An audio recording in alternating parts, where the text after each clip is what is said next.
आज है national education day यानी राष्ट्रीय शिक्षा दिवस।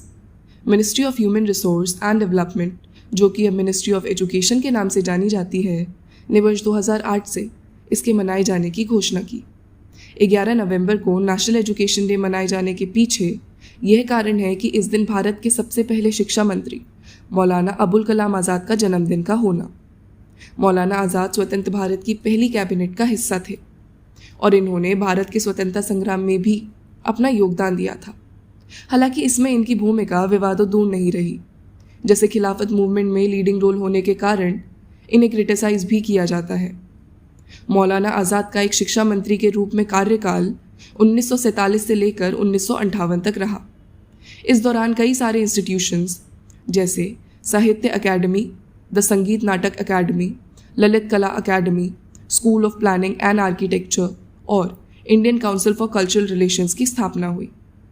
यह इसी कार्यकाल की बात है जब दिल्ली के सेंट्रल इंस्टीट्यूट ऑफ एजुकेशन की स्थापना हुई, जो कि बाद में यूनिवर्सिटी ऑफ दिल्ली का एजुकेशन डिपार्टमेंट बना। मौलाना आज़ाद जामिया मिलिया इस्लामिया यूनिवर्सिटी के फाउंडिंग मेंबर्स में से एक थे। यूनिवर्सिटी ग्रैंड कमीशन की स्थापना भी इन्हीं के कार्यकाल में 1953 में हुई। जब हिंदुस्तान अपना 15वां नेशनल एजुकेशन डे मना रहा है, यह ज़रूरी है कि हम तत्कालीन शिक्षा की स्थिति को भी समझें। यहाँ एक और नेशनल एजुकेशन पॉलिसी 2020 एजुकेशन पर 6% ऑफ जीडीपी के पब्लिक इन्वेस्टमेंट की बात करती है, वहीं दूसरी ओर भारत का एजुकेशन बजट कभी भी इस आंकड़े तक नहीं पहुँचा। इसी साल फरवरी में पेश किए गए बजट के मुताबिक इस बार का एजुकेशन बजट 1,04,000 करोड़ रुपए का है।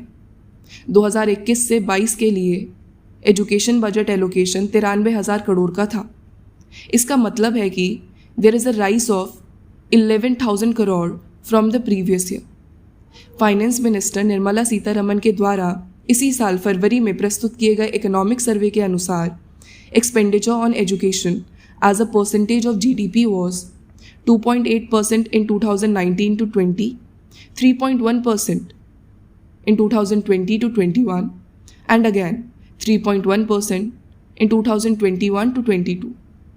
इसका मतलब है कि जीडीपी के 6% को एजुकेशन पर खर्च करने के लक्ष्य को हासिल करने के लिए 2022 से 23 के एजुकेशन बजट को लास्ट ईयर के एलोकेशन से डबल करना होगा।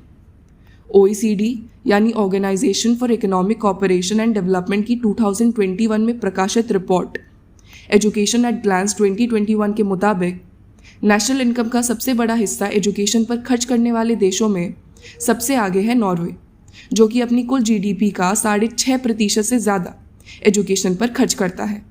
इनके बाद चिले, इजराइल, न्यूजीलैंड, यूनाइटेड किंगडम और यूनाइटेड स्टेट्स आते हैं। मिनिस्ट्री ऑफ एजुकेशन की कई सारी योजनाएं भारत में एजुकेशन के स्तर को सुधारने के लिए कार्यरत है। इनमें समग्र शिक्षा अभियान भी शामिल है, जो कि सर्व शिक्षा अभियान, राष्ट्रीय माध्यमिक शिक्षा अभियान और टीचर एजुकेशन का सम्मिलित रूप है। इनके अलावा पीएम पोषण स्कीम, राष्ट्रीय उच्चतर शिक्षा अभियान और नेशनल रिसर्च प्रोफेसरशिप भी कार्यरत है।